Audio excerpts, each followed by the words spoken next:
Hey guys, welcome back to On the Workbench. Today we're going to be working on our chassis Greenbrier engine that we just picked up, because when it's going through my Fastrack switches, it is actually stalling for a second and then taking off. And the reason it's stalling is because it's shorting for a split second.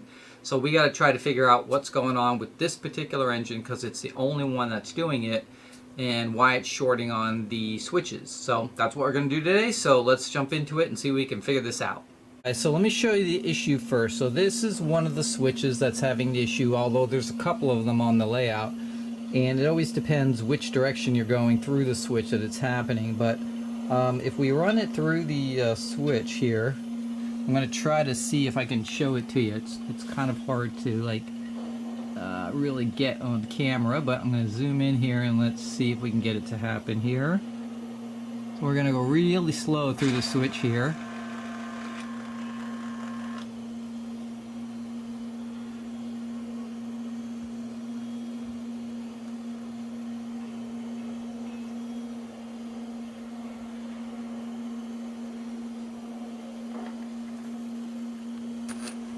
Right there, it stalled and zipped. I heard it for a second.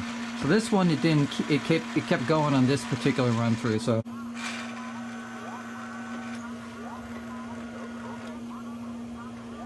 watch it right here. Stopped for a second, then took off. Right, because it's not quite enough to do a complete short. It just basically only does it when it's barely hitting.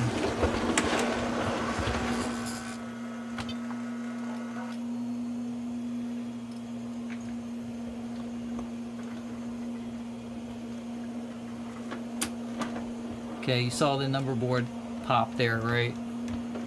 So that's what's happening now. For some reason I can't get it on camera right now, of course, but all the other times it's actually been a dead short right there, and then it would actually trip the transformer, everything would go dead. But as it's going through the switches, it halts for a second and then takes off again, so it looks like it's jerking around.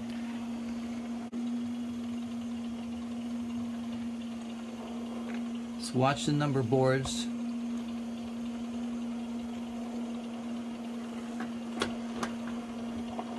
Okay, so it's short in there for a second. Alright, so how are we going to diagnose this? So it's not easy to see under the engine and exactly what's happening. I've got scenery around everything. I can't get my head in the right location. But I started with taking the pilot truck off just to see if that was causing the problem. That was not the issue. It still shorted when you went through the switch. So the next thing I start looking for are arcing signs. So you can see right here, if I zoom in on the front wheel, right on the edge of the rim right here, you can see the little arcing marks. So this is where it's making its contact, right? So this is where it's sparking, and this is where it's actually shorting out. So on some of the run-throughs through the switches, you'd actually see sparks flying, depending how fast the train was going through the switch, and the angle it's hitting the switch, right, when it's going through, especially if it's pulling cars and things like that, you'd see sparks flying. And then sometimes it would actually be enough to completely short out the transformer. So I have the ZWL. Of course, it has the fold back protection, which means it folds back the current first before it completely kills the current. And so when it folds it back, it's just enough a lot of times for it to get through the switch, and then it continues on. But it jerks, right? Because it's almost losing power for a second, then it takes off, right? But other times it's not enough, and after the fold back current time limit is over, then it actually kills the whole transformer, right? It shorts out and trips the breaker. So this is where it's occurring. So it's on the outer part of the rim. So what I did is I started looking at the track to see a corresponding arcing mark, and let's go look at the track and see what I found. Alright, so if we look at the Fastrack switch here, right, I was coming in on this direction right here. So obviously it has to be the outer wheel has to be contacting a center rail somewhere. That's the only way it could short. So when the outer wheel is coming down this rail right here, when it gets to this junction right here, this is where it's happening. So this is the center rail coming from the opposite direction right here. And where it's actually arcing is, we zoom in really tight right here. Camera's gonna give me all kinds of fits here with focusing. It's right there. Right on that little bitty edge right there. So the wheel is, the flange of this particular engine is sticking out just enough. It's actually making contact right here with that little edge. And if it's coming the opposite direction, it does the same thing.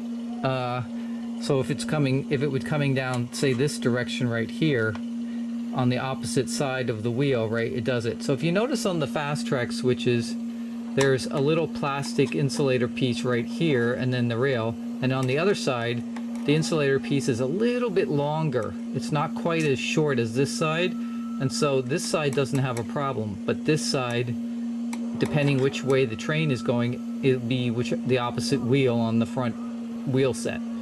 So either way, this is where it's happening. It's arcing right there on that little tiny spot right there. So this is, you know, now I realize that this is not technically a Lionel engine, right? This is an MTH engine. I found out that they're using MTH tooling. I did not know that, but somebody told me online. So that makes sense. This was probably never meant for Fastrack necessarily. It was probably meant for real tracks. It was designed for anyway, and there's no guarantee. I know there was another post on the forum where somebody had, I think, Ross switches. They had the same issue. Now in the Ross switches, it's a little bit easier because these points right here don't have this little plastic insulator. They sort of end, and you can just sort of trim them down with a little grinder or something and make them a little shorter, and that's enough to fix it. On the Fastrack switches, this is a problem, because remember, these are not solid rail. This is a hollow rail that goes in like it's like a U shape over the plastic right here. So this plastic comes out, and then it's sort of like has a recessed lip on there that goes down and supports the end of this, so it's not flopping around basically. So I can't just grind this down here because there's plastic underneath there, and then if I grind it too far, this is not going to be supported anymore. So I got a little bit of an issue here, but this is where it's happening, and that's what I have to prevent from touching.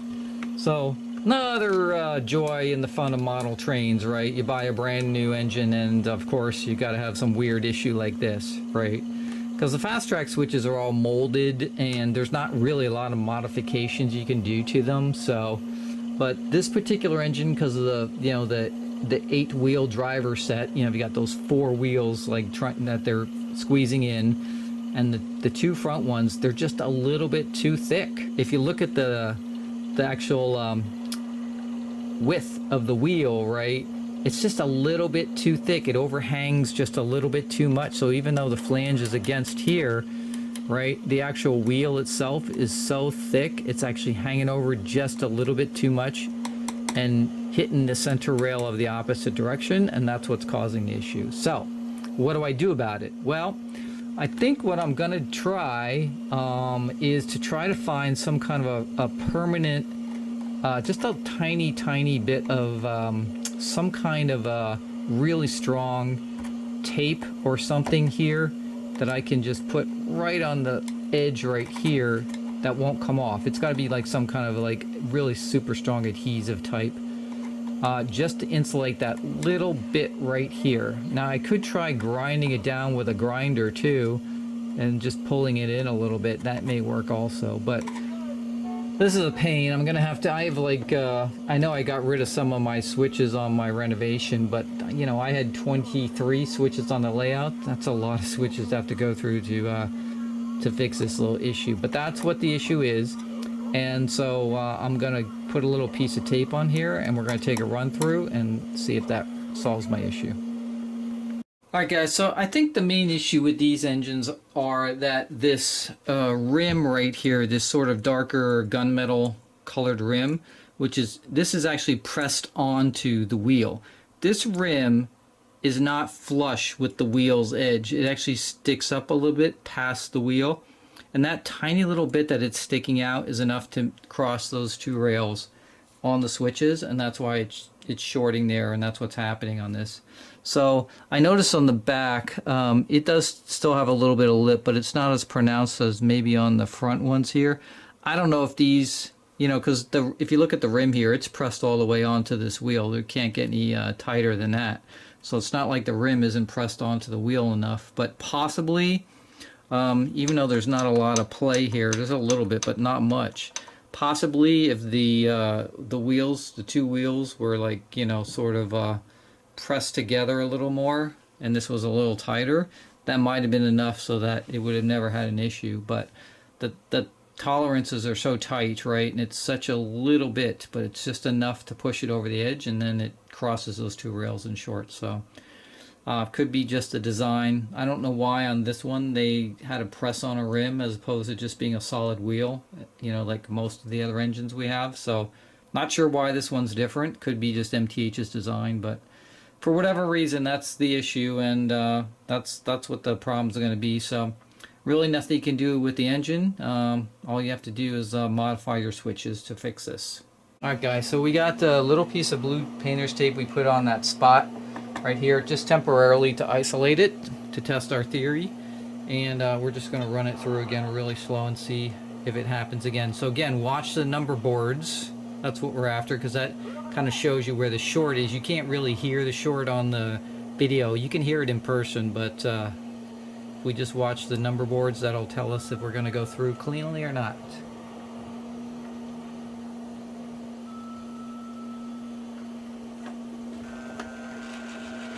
And you can see it went right through cleanly and no problems whatsoever. So unfortunately, the flanges on this is just a little bit too wide, and they're hitting that center rail from the opposite direction.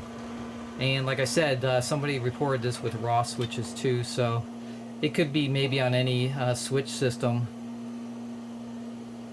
But if you're lucky enough to have raw switches, you just trim it back a little bit, grind it down, and your problem will be solved for that one. For Fastrack switches, it's a little more complicated because of everything's molded in place and you don't have a lot of room to move things around. But as you can see, it's going through without a single issue now. It's not shorting, not stopping, just keeps going through, and that's pretty much it. So at this point, we know what we have to do. Unfortunately, I've got to now make a little correction on 20-some switches on my layout.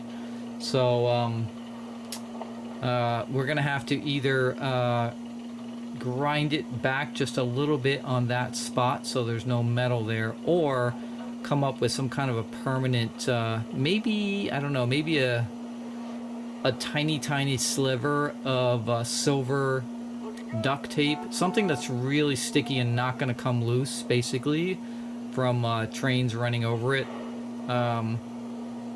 Something like that, and then we'll see what we can come up with. But that's going to be the solution. There's really no other way to resolve this besides making the space a little bit bigger right there so that the wheel doesn't cross those two rails. So, and that's pretty much it. Alright guys, well that's going to be our fix for our Greenbriers that are shorting through our Fastrack switches. If you have a Greenbrier you just picked up and you're having the same issue, you kind of know what to look for. It's that little section there where you have those two rails that are really close to each other. And I think what the problem is, on at least on the one that I got, the rim that is pressed onto the wheel is just a little bit too thick. Either that or they're just not pressed on quite far enough, either or. So I don't know if people are not having a problem with this engine, that maybe theirs was just pressed on enough and mine wasn't. You know, you have all these tolerances and things can be very tight sometimes. So, but that's what the issue is. If you look at these, you can see the rim that goes around that's pressed onto the wheel is pretty thick. It actually overhangs just a little bit, and that little bit it's overhanging is just enough to make that contact between the outer rail and the center rail from the opposite direction, and that's all that's happening on this engine. So unfortunately I'm gonna have to go around and do some little fix on 20-some switches to make this run through my layout correctly, but I don't really have another choice. There's really no other fix on the engine that you can do for this. So So that's the issue, and that's what you're going to be looking for if you need to fix this on your layout. So I hope this was helpful to anybody that's having the same issue. As always, make sure you subscribe, hit that like button, put your comments down below about this video, and I will see you guys next time. Peace, guys.